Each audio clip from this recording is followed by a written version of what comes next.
Hello, coming in with another thought for today, and I talk a lot about focusing on the process, not the outcome.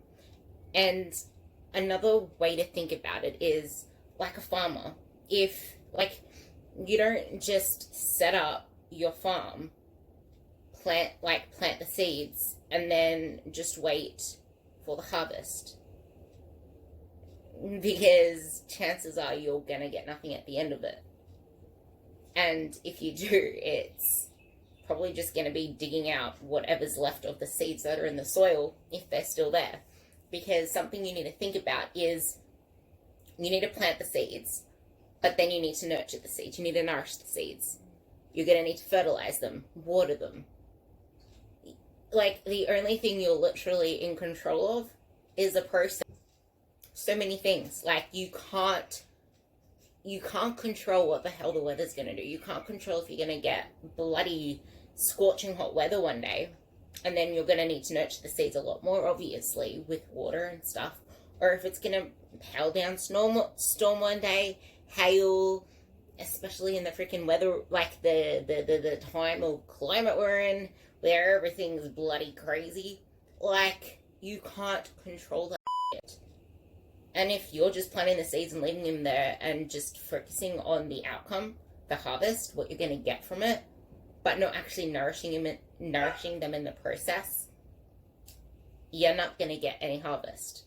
And if you only half-ass that process, or if you're still only so focused on doing whatever it is you need to do in order to get the harvest, just like focusing on the harvest and just doing the bare minimum with the seeds, you're not going to reap the most out of those seeds. But if you truly love the process, if you truly love it, like if we love something, we're going to research more about it. We're going to find out how we can do better at it.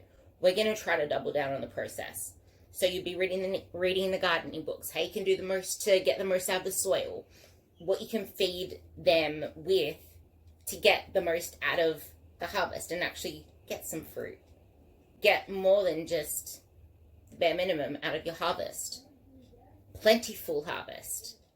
Like, there are so many ways that you can manipulate the process because you're so in love with it that you only get more dividends in that harvest. Think about it that way. It's almost like the whole bank account thing that I said. Everything that you put into that harvest is a deposit. It's a deposit into the dividends that you will receive once it's time to actually get the harvest. So keep that in mind. Focus on the process, because that's all you can truly control.